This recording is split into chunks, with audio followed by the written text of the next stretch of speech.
Seva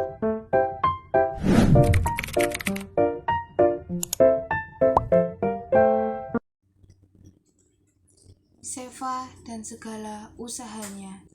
Senin 31 Januari 2005, tepatnya di Desa Ploso, Kecamatan Selopuro, Kabupaten Blitar, lahirlah seorang anak perempuan yang bernama Seva Fiorella Kusviardi yang biasa dipanggil Seva.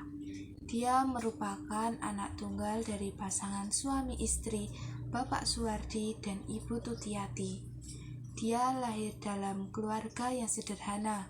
Bapaknya bekerja sebagai buruh bangunan lepas dan ibunya bekerja sebagai ibu rumah tangga. Walaupun lahir dalam keluarga yang sederhana, keluarga tersebut penuh dengan kebahagiaan yang terasa sangat hangat. Seva kecil pun tumbuh dengan rasa cinta kedua orang tuanya yang amat sangat besar. Menginjak umur 5 tahun, Seva kecil akhirnya sudah waktunya untuk bersekolah. Dia bersekolah di TK Dharma Wanita yang berada di desanya. Awal sekolah, Seva kecil merasa takut akan lingkungan baru yang ia hadapi. Jadi, dia meminta ibunya untuk menunggunya di sekolah sampai pulang. Namun, suatu hari salah satu temannya memberitahu bahwa ibunya pulang dan sudah tidak ada di sekolah. Seva kecil yang mendengar hal itu pun menangis, sampai-sampai sepatu yang ia kenakan terlepas. Di dalam kelas, wali kelasnya memakaikan sepatu yang terlepas sambil menenangkan Seva dan memberinya sedikit nasihat bahwa ibunya juga mempunyai kesibukan sendiri. Setelah kejadian itu, Seva kecil pun sadar bahwa ibunya tidak bisa selalu berada di sampingnya selama dia sekolah, karena ibunya juga mempunyai pekerjaan lainnya di rumah. Lama-kelamaan, Seva kecil pun akhirnya mempunyai teman dan dia tidak lagi merasa takut di sekolah. Tak terasa, Seva pun akhirnya lulus TK dan melanjutkan sekolah di SDN Ploso 1. Seva melanjutkan di SDN Ploso 1 karena SD tersebut dekat dengan rumahnya dan juga teman-teman Seva sewaktu di TK banyak yang melanjutkan di SD tersebut. Seva menjalani masa SD kelas 1 dan kelas 2 dengan gembira bersama teman-temannya dengan mengikuti berbagai kegiatan yang diadakan oleh sekolah, mulai dari senam, pramuka, dan juga lomba-lomba kelas. Sampai akhirnya Seva naik ke kelas 3, di mana Seva mengalami pembulian oleh kakak kelasnya yang tidak naik ke kelas 4. Karena kakak kelas tersebut paling tua di kelas, dia merasa menjadi bos di antara anak-anak perempuan yang lainnya. Oleh karena itu, teman-teman Seva yang lain jadi takut kepadanya. Pembulian itu terjadi karena sistem pasangan bermain. Karena jumlah anak perempuan yang ganjil menyebabkan Seva tidak mendapat pasangan bermain.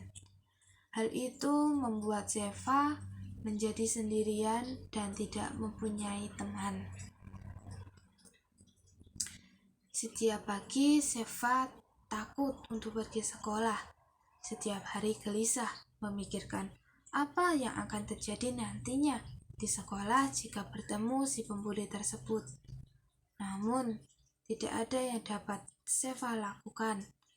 Seva tidak berani mengatakannya kepada ibunya karena takut ibunya akan khawatir. Seva juga tidak berani mengatakannya kepada guru-guru di sekolahnya karena dia tidak berani. Pembulian itu terus berlanjut sampai Seva sudah kelas 4.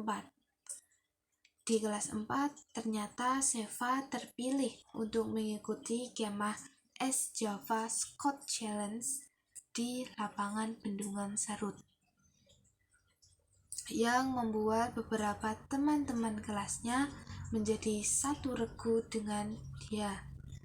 Lama-kelamaan, karena sering berlatih dan berkegiatan bersama untuk persiapan kemah, Seva menjadi punya beberapa teman dan mempunyai sedikit rasa kepercayaan diri.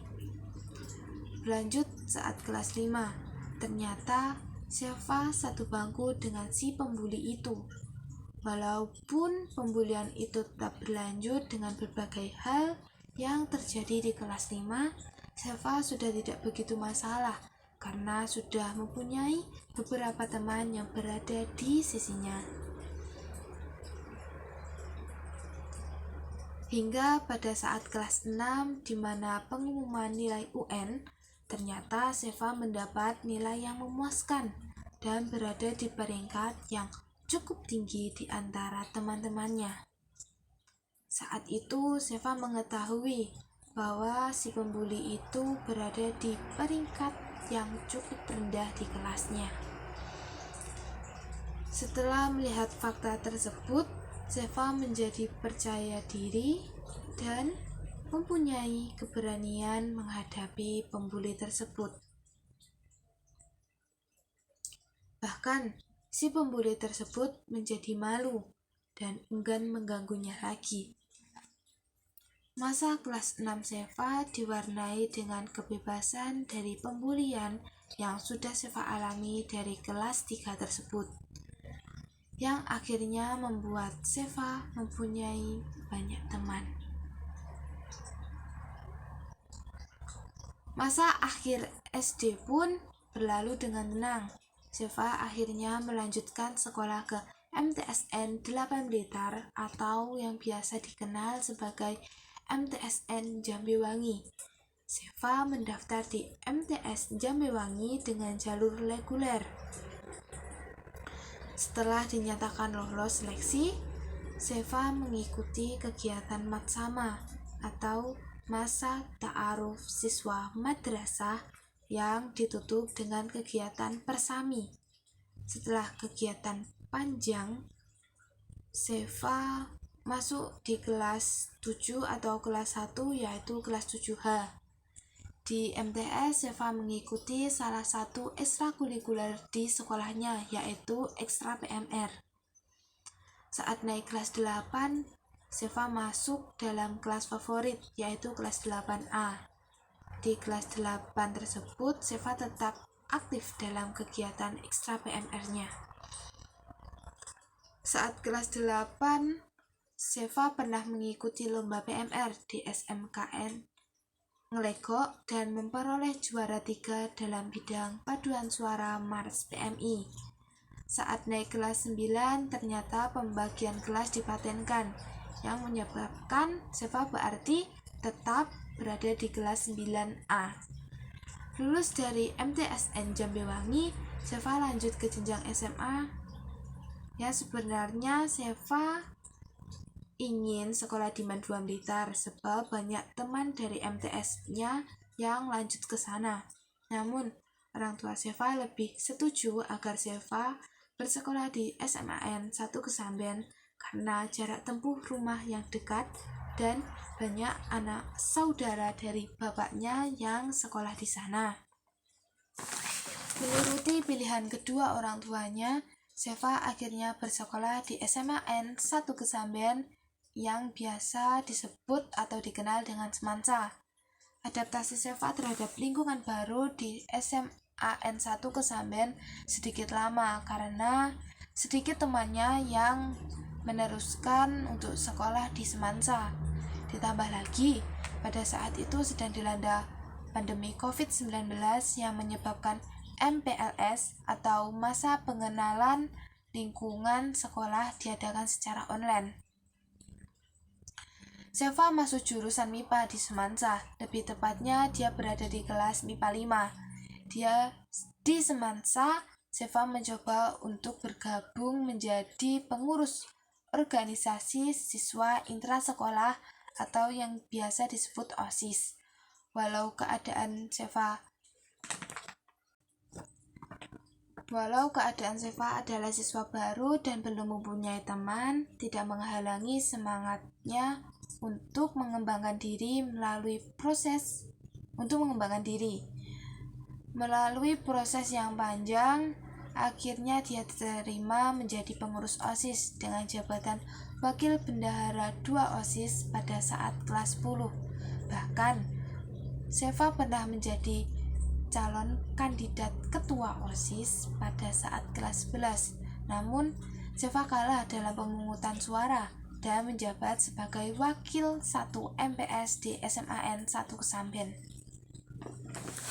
Sebuah pengalaman baru yang membuktikan bahwa di diri Seva terdapat potensi yang luar biasa. Dengan berorganisasi, Seva mendapat banyak pengalaman, teman yang bahkan sudah dirasa seperti keluarga sendiri. Karena selama berkegiatan, mereka melewati susah senang bersama, saling merangkul, dan menguatkan selama berkegiatan organisasi. Waktu di SMA tak terasa sudah mendekati kelulusan. Seva yang sudah kelas 12 disibukkan dengan ujian-ujian dan praktek di sekolahnya. Hingga tiba dia sudah lulus dari Semansa dan melanjutkan kehidupannya yang sebenarnya. Setelah lulus sekolah, Seva bekerja di rumah saudara ibunya selama kurang lebih 1 tahun sambil mengumpulkan uang untuk dia berkuliah. Sebisa mungkin dia meringankan beban kedua orang tuanya. Selama bekerja pun Seva tak lupa untuk terus belajar. 1 tahun berlalu, dirasa tabungannya sudah cukup. Seva memutuskan berkuliah.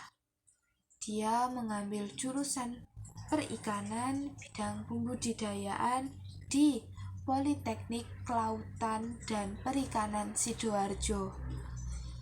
Selama kuliah, Seva menjalaninya dengan lancar dan akhirnya lulus dengan nilai yang memuaskan. Setelah lulus kuliah, Seva membangun beberapa peternakan ikan di samping rumahnya dengan ilmu-ilmu yang telah ia pelajari selama di kuliah. Seva memulainya dengan beternak ikan lele, karena ikan lele termasuk ikan yang cukup kuat daya tahan hidupnya dan mudah beradaptasi dengan lingkungan baru. Setelah ikan lele dirasa sudah mampu ia kuasai, Seva lanjut dengan ikan nila. Awal-awal memang sulit untuk ikan nila karena air harus tetap mengalir. Masuk air yang baru dan harus keluar air yang lama. Berbeda dengan ikan lele, ikan nila harus sedikit ekstra dalam memperhatikan kolamnya. 1-2 minggu pertama, ternyata bibit ikan nila banyak yang mati karena belum bisa beradaptasi dalam lingkungan baru. Seva pun harus memutar otak agar kerugian yang dia alami tidak berkelanjutan. Dia kesana kemari belajar kepada orang-orang peternak ikan yang sudah sukses di beberapa daerah, guna menambah pengalaman bagi dirinya. Seva mendapat banyak ilmu dan tips tentang cara pembudidayaan ikan.